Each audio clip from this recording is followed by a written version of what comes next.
In this video we're going to look at motion tracking. We're particularly going to look at this shot here, which is a clip provided by Boris Effects, which is a demonstration footage to actually start tracking some motion in here as well.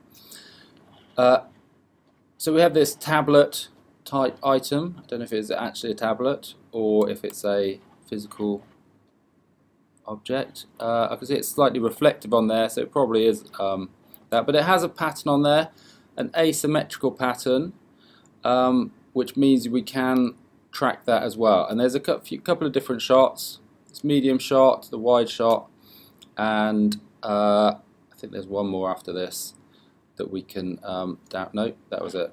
There's a couple of shots there. Can download the file from this link, and it's really going to use Mocha from Boris Effects. So actually, Guys, I am Mary Poplin from Imagineers. Shut that down.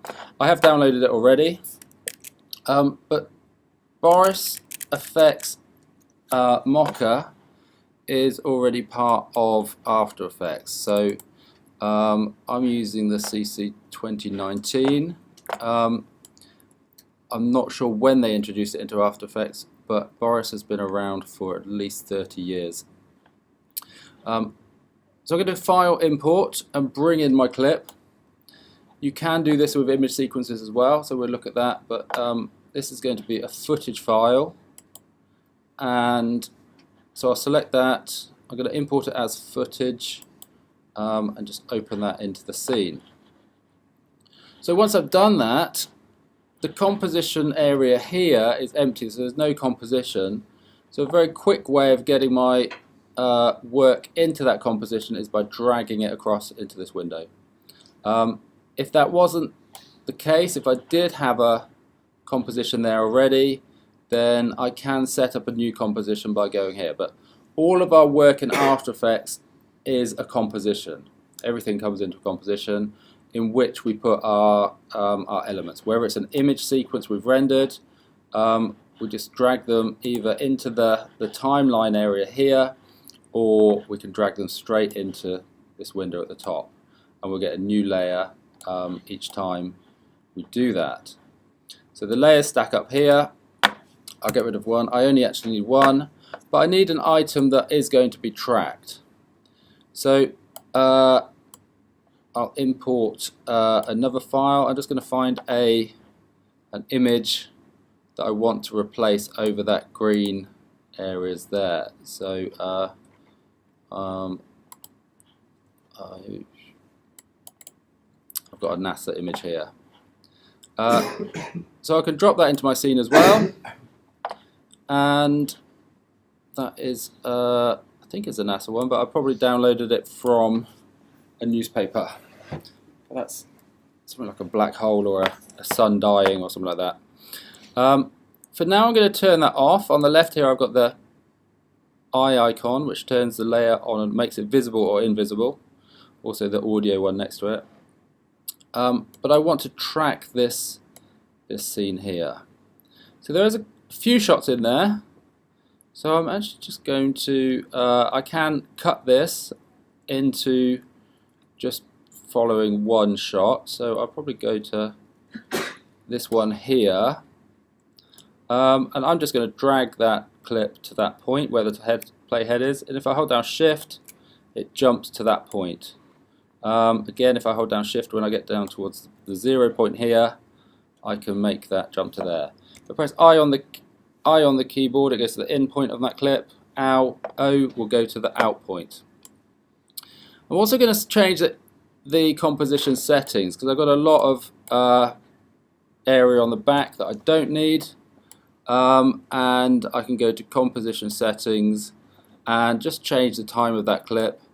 I can see in the timeline I'm on 7:06, but the timeline starts on 0, so I actually want this to be 7:07 in duration.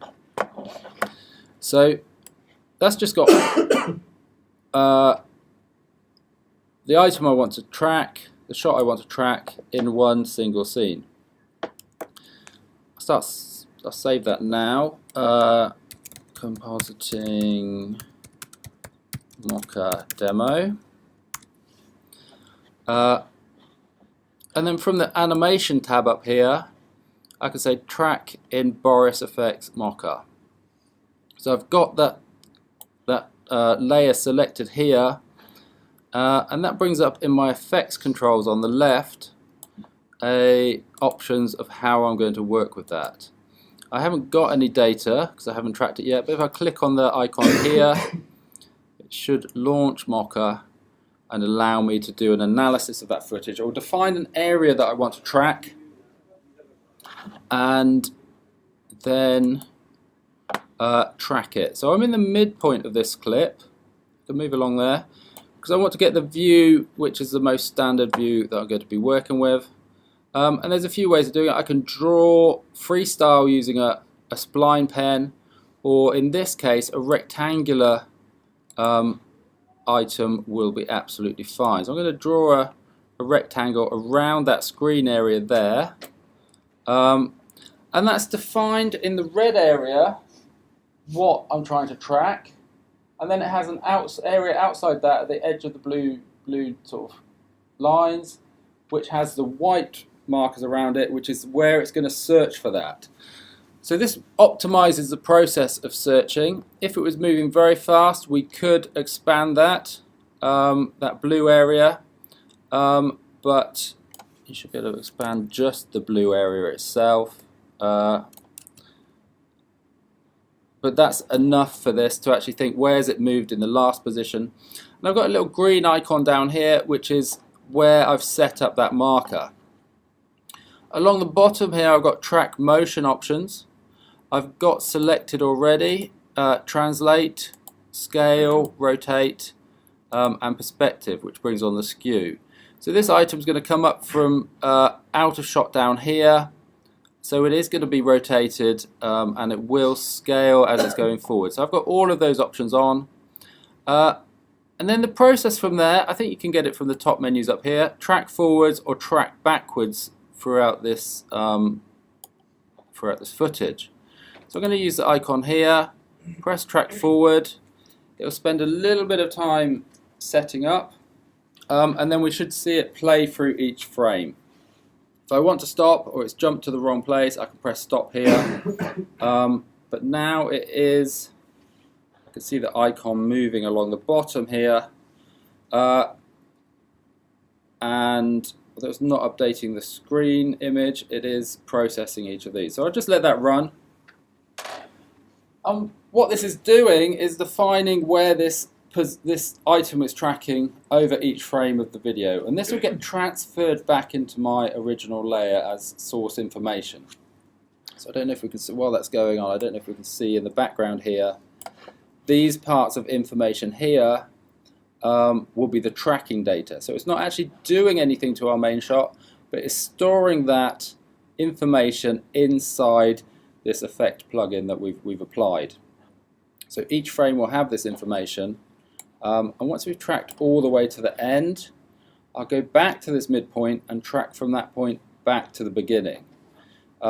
Because the item isn't in the shot in the first place, in the first part of the shot, I need to start from the middle and can work with that. So just give that a moment. So I've got the blue frames there.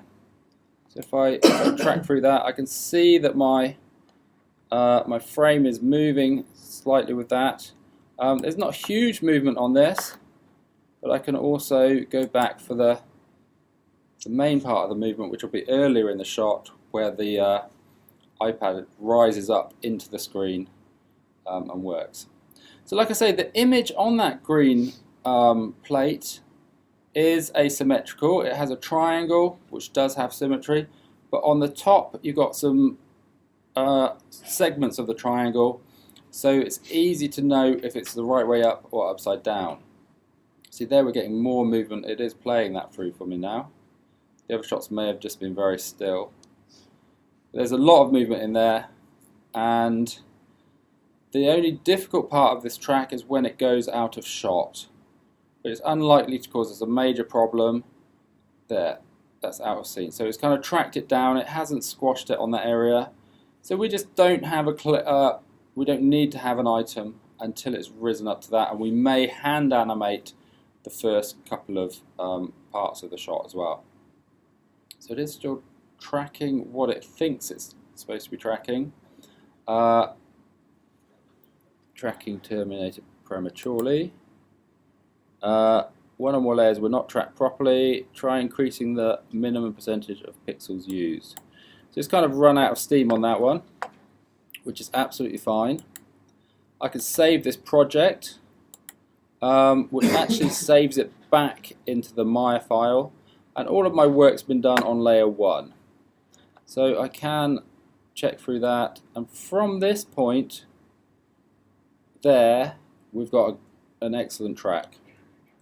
So there may be some fixing to do on the rest of it. So again, I'll press the down button there, save it down, and what I'll find is I'll have keyframes on all of this data. So if I look in the effects tab, Mocha After Effects CC, I'm looking for the tracking data here.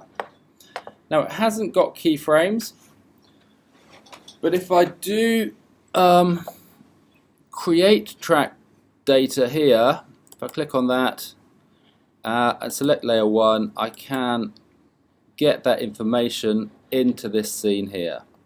So that's got all of that information in there, and then I have to work out which layer I want to apply this data to, and we've got this in two. These windows are the same, have the same information, so I can set it up in either way, but I want to export this to my picture layer, and I'm going to use the source. So I just go back into this composition here, and I'll turn on the picture layer, and then I'll apply export. It looks like I've got a slight offset, but then I'll go through and I will play this item from that position. So what I'll do, I'll actually trim back the start of this item. If I hold down Shift, I can say, well, I don't want that to be there at all until that point. But then I should be able to play through on this. If I find my time controls, timeline, just change my workspace here, and I can play that through. Actually, I do need to slightly offset the original image that I'm putting on here, but it will just play through and follow with that item reasonably well. So that's tracking and working with that in that way. So if I want to offset that, I would probably use a transform. I haven't had this issue before, but I can just pull that over to the right position here and just line that up a bit better, probably give it a bit of scale to cover the whole item, and so that's quite neatly put on. So hopefully that's just going to stay, apart from the beginning bit, that should just track with it, as long as the scale hasn't thrown it too much. So that's reasonably accurate. It is very still on the end, so that's works. So it just needs that beginning bit tidying up where the track wasn't working, and that I would do by keyframes and make that work that way.